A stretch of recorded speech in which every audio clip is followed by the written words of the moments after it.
Os digo que así también habrá más alegría en el cielo por un solo pecador que se convierta que por 99 justos que no necesitan convertirse.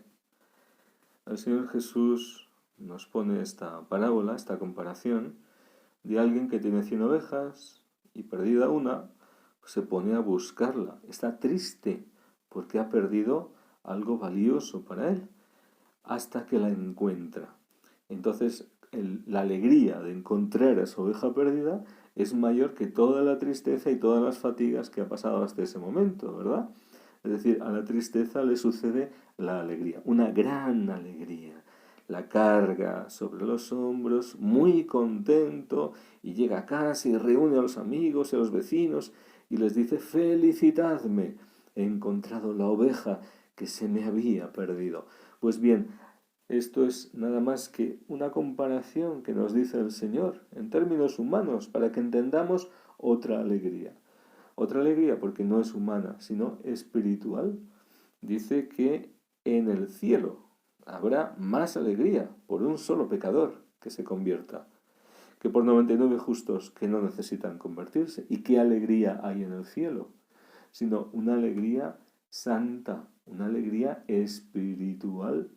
No está hablando de realidades de aquí abajo, de las que nos manejamos en nuestros sentimientos humanos, ¿verdad? Sino de algo muy superior, mucho mayor, de los verdaderos, la verdadera alegría en el espíritu, el gozo en el espíritu.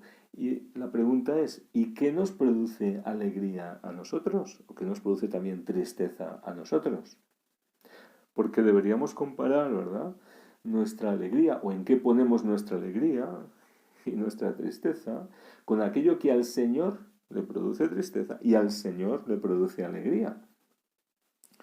Y ciertamente que el Señor sufre y está triste por cada pecador que persevera en el pecado, por cada alma que se condena, pero no se ha quedado indiferente, al contrario, Él ha venido a buscar lo que estaba perdido. Dice San Pablo: podéis fiaros y aceptar sin reserva lo que os digo, que Jesús vino al mundo para salvar a los pecadores.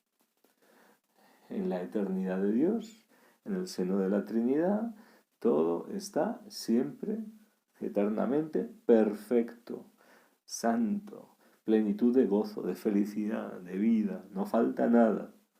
Sin embargo, Jesucristo, no reteniendo ávidamente su condición divina, se humilló, se abajó, nos buscó, se hizo hombre para buscar a los que estábamos perdidos. Nosotros éramos los necesitados y Él es el que vino a buscarnos. Él es el que vino a llamar a nuestra puerta. Él es el que vino a tocar nuestros corazones cuando teníamos que ser nosotros los que clamásemos sin parar misericordia a nuestro Dios. Pero Él se adelantó, Él, grande en amor, lleno de misericordia, viene a buscar a los que estábamos sufriendo, tristes, padeciendo. Y esta es la situación del hombre. Espiritualmente es esta: alejado totalmente de la gloria de Dios por el pecado, envuelto en la tristeza, en la oscuridad de perder la comunión con Dios, de perder la vida divina. Y es Jesucristo el que viene a buscarnos. Y su gozo es encontrarnos. ¿Y por qué? Porque su gozo está en que nos dejemos encontrar, en que respondamos a su voz, en que volvamos a Él y encontremos en Él la vida. Porque somos libres y podemos resistir a su voz. Y podemos perdernos por la eternidad para estar separados para siempre, eternamente, de Él, de nuestro bien, de nuestra vida, de nuestra plenitud. Su gozo está en nuestro bien, su gozo está en salvarnos. Repito lo que dice San Pablo: Jesús vino al mundo para salvar a los pecadores. A los pecadores, no a los justos, porque todos somos pecadores, porque todos necesitamos de su amor y de su misericordia, de su perdón, de su reconciliación, claro que sí, para ser llenos de su amor y recibir la vida nueva que habíamos perdido por el pecado.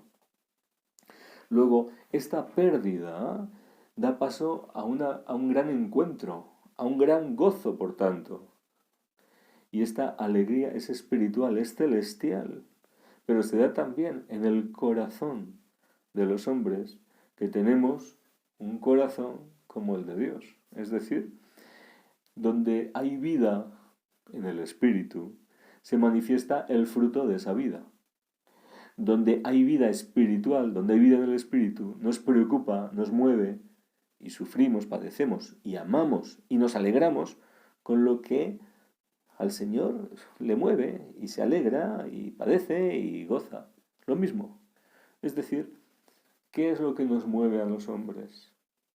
Nosotros estamos moviéndonos por lo que interesa al mundo, por lo que busca el mundo, en sus pasiones, en sus errores, en su ceguera.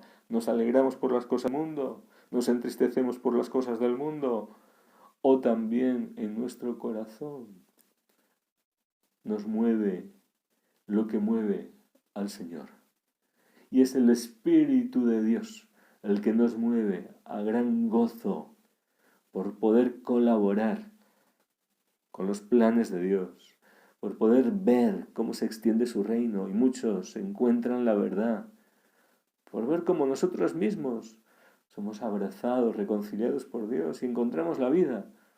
Esto es lo que nos llena de gozo.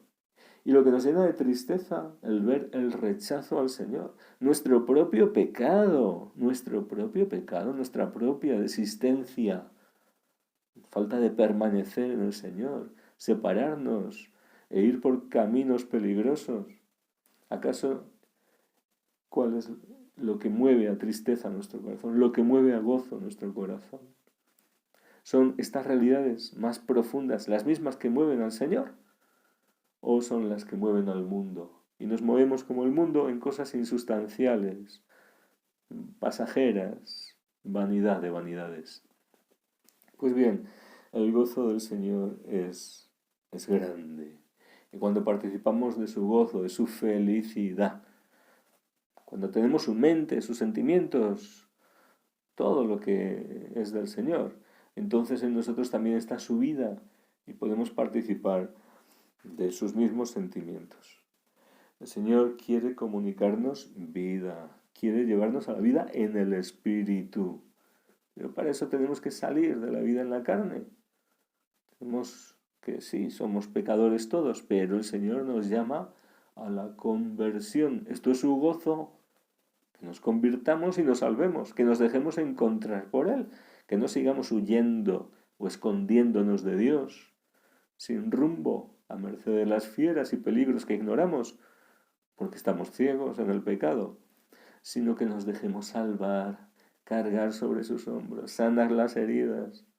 El Señor quiere hacer todo esto porque nos ama. San Pablo dice que él antes era un blasfemo, un perseguidor, un violento, pero que Dios tuvo compasión de él y derrochó su gracia en él, dándole la fe y el amor cristiano. Es decir, tenemos una vida nueva por la fe, por el conocimiento de la verdad, para vivir en el amor, conociendo al Señor y amándole, y poder así también colaborar en sus planes y amar a nuestros hermanos. Entonces ya no veremos las cosas igual que antes. Pero si continuamos viviendo con la vida antigua, si no nos hemos convertido porque no hemos abierto nuestra vida al Señor, entonces todo esto se nos escapa. No lo vivimos. O de una forma muy pobre, muy pobre. ¿Por qué? Porque todavía el amor al mundo y a nuestros caminos tiene mucho peso, prevalece en nosotros. Y en la medida en que eso prevalece, toda la obra de Dios, aunque haya enviado a su Hijo a buscarnos y a salvarnos, a nosotros que estábamos perdidos, se queda estéril en nuestra vida. No nos alcanza el fruto, no puede darse ese gozo. ¿Por qué? Porque estamos resistiendo al Señor. Pone también el Señor Jesús esa comparación de esa mujer que tiene 10 monedas y que ha perdido una. ¿Y qué hace? Pues busca, remueve, limpia, barre todo hasta que encuentra aquella moneda. Y cuando la encuentra, reúne a las vecinas y les dice: «Felicitadme, he encontrado la moneda que se me había perdido». Y añade el Señor: «Os digo que la misma alegría habrá entre los ángeles de Dios por un solo pecador que se convierta, que se convierta». Porque cuando nos convertimos es cuando nos dejamos encontrar por el Señor, que ha hecho mucho más que barrer una sala y que buscar debajo de la cama o en las esquinas. No, ha hecho mucho más. La encarnación supone un trabajo, un cambio mucho mayor. Y es que no se quedó ahí, sino que Cristo, por salvarnos, llegó hasta la cruz, hasta la muerte de cruz. Murió realmente por nosotros. ¿Acaso ahora no vamos a convertirnos a Él, a nuestro Salvador? ¿No vamos a dejarnos alcanzar por Él, abrazar? Él que viene a nuestro encuentro como ese padre que espera que el hijo regrese y que cuando lo ve de lejos sale a correr a su encuentro para abrazarlo, llenarlo de besos y preparar una gran fiesta. ¿A qué esperamos para convertirnos? ¿A qué esperamos para cambiar nuestra vida? Para salir de las cosas necias, mezquinas, de las naderías, de las tonterías a las que nos agarramos tantas veces y que no están haciendo más que conducirnos por el camino del error y de la muerte. ¿Acaso hay algo importante, tan importante, que nos tiene que estorbar, que impedir para aprovechar al máximo el amor de Dios, para estar en comunión al Señor, en comunión con el Señor, con todas nuestras fuerzas, sin que nada nos aparte de Él? ¿Qué hay tan importante para que tengamos que dilatar nuestra respuesta, para que no demos una respuesta inmediata y total y completa? ¿Qué amamos tanto que nos retiene de entregarle nuestra vida al Señor y convertirnos íntegramente? ¿Qué es eso tan valioso que comparamos con el Señor y le decimos al Señor que espere? ¿Acaso hay algo en este mundo? ¿Acaso en nuestra vida puede haber algo que se le pueda comparar siquiera al amor de Dios? ¿Al amor manifestado en Jesucristo que nos ha buscado de este modo? Mucho más sabiendo que somos dignos de la ira de Dios, de que caiga sobre nosotros el peso de su justicia, porque Dios es justo y santo, y nadie puede burlarse de Dios. El Dios santo y terrible. Es terrible caer en las manos de Dios. El hombre pecador, ¿qué puede hacer en su presunción? ¿Qué cree el hombre pecador que va a hacer ante el juicio inapelable de Dios? En el momento de la muerte, cuando es nuestro juicio particular, que vamos a alegar: no, es que me daba pereza, es que tenía miedo, es que no me lo creí del todo. ¿Qué vamos a alegar? ¿Qué justificación tendremos para decir que no hemos creído de verdad en el Señor, que no nos hemos convertido de verdad? ¿Qué le podremos decir ese día? Porque la justicia de Dios permanece, aunque es grandísima, inmensa su misericordia y nos busca con amor eterno. Pero Dios es justo y santo también. Vemos como el pueblo de Israel, que había sido librado de la esclavitud en Egipto, para conocer a Dios y darle culto en el desierto, para adorarlo. Y como Moisés está en ese encuentro con Dios y recibe la ley y vuelve al encuentro del pueblo, pero sin embargo el Señor le dice que baje ya del monte, que el pueblo se ha pervertido, ni siquiera ha esperado un poco, y se han hecho un becerro de oro, un ídolo al que adorar. Y añade el Señor a Moisés: veo que este pueblo es un pueblo de dura cerviz, por eso déjame, mi ira se va a encender contra ellos, hasta consumirlos, y de ti haré un gran pueblo. Moisés entonces suplicó al Señor su Dios. Es decir, Moisés no dice que no tiene razón Dios. Lo que hace es interceder por el pueblo, en favor del pueblo. Se coloca entre Dios y el pueblo pecador, Dios justo y el pueblo pecador. Y lo que hace es clamar a la compasión de Dios, a la misericordia de Dios, para que en honor de su nombre, en fidelidad a sus promesas, tenga compasión del pueblo y le dé una oportunidad. No lo destruya, no lo castigue con su ira, sino que tenga paciencia. Pues bien, estamos en el tiempo de la paciencia de Dios, el tiempo de la misericordia de Dios. Y sabemos que Dios en aquel momento se gozó, se alegró, a pesar del dolor de esa idolatría, se alegró de encontrar en Moisés un hombre según su corazón, que tenía sus sentimientos de misericordia y que fue capaz de interceder. Hubo alguien que intercediese, que calmase la ira de Dios, apelando a su misericordia.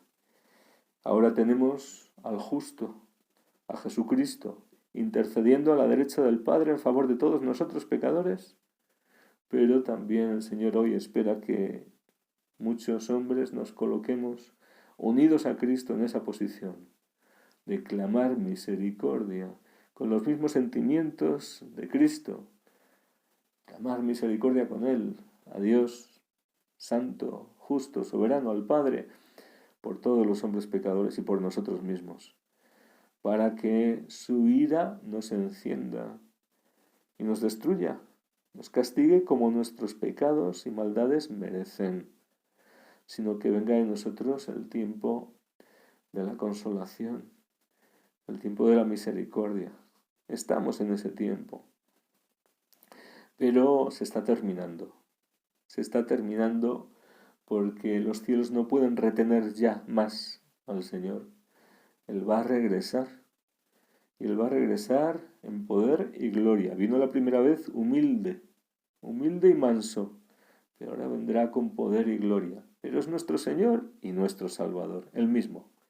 Y el mismo que vino para morir en la cruz y que ahora, en este tiempo de la paciencia de Dios, aprovechemos su misericordia para convertirnos y estar unidos a Él y vivir en el Espíritu y gozarnos con lo que Él se goza, que es nuestro bien, que es nuestra salvación. Ahora Él mismo regresará y regresará con justicia para dar a cada uno lo suyo. Es decir, a los que hemos aprovechado la misericordia de Dios, por su gran misericordia, consolarnos de todas nuestras fatigas, darnos en sumo bien el gozo del encuentro con Él, de verle, y que viene a reinar, a gobernar todas las cosas, a destruir el mal, a hacer pasar el mal ya en el mundo y a ser nuestro Rey eterno. El gozo de ese encuentro, la consolación perfecta de contemplarle, verle, y que viene a tomarnos como la novia, el esposo que viene a realizar las bodas del Cordero. Sin embargo, quien no esté en gracia de Dios, quien no esté preparado, quien no viva de cara a Dios, quien no haya querido convertirse de verdad, sino que siga haciendo su vida, dejando para más tarde esa respuesta a Dios que llama, que insiste, que le urge a que se convierta. Quien deje triste al Señor en este tiempo de su paciencia, porque no puede satisfacer el corazón de Dios nuestra respuesta tibia, nuestra ceguera insolente, nuestra soberbia para no convertirnos y querer hacer nuestra vida sin Cristo, ese experimentará la maldición de Dios. Apartaos de mí, malditos, al fuego eterno, preparado para el diablo y sus ángeles. Es decir, Dios es justo y misericordioso, y nos está librando de tantos males, y Cristo vino a buscar a los que estábamos perdidos, y su gozo es encontrarnos y salvarnos.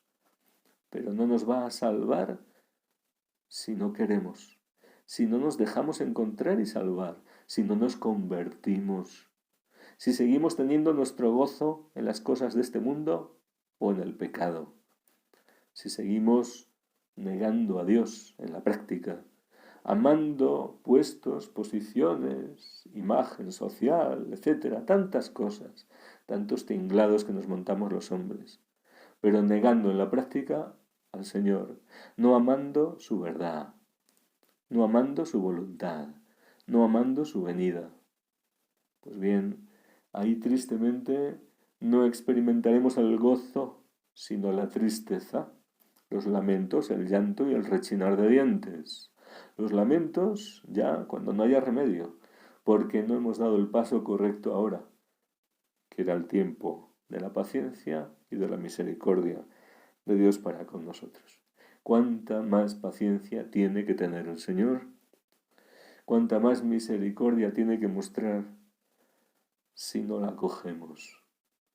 Pues el Señor sigue teniendo paciencia, sigue teniendo misericordia y nos busca a cada una de nuestras vidas, pero ninguno sabemos cuánto tiempo vamos a vivir y ninguno sabemos cuándo el Señor va a regresar, pero podría ser que no falte mucho, podría ser que ese tiempo se nos termine pronto y es ahora, el tiempo de gracia, el tiempo de salvación, cuando debemos aprovechar tanta misericordia de aquel que nos amó primero y que se entregó por nosotros y que intercede a la derecha del Padre para que ninguno se pierda, sino que todos se salven, que clama con llantos, con lágrimas, como hizo durante toda su vida en la tierra, pero mayores llantos serán los que suframos por la eternidad en la condenación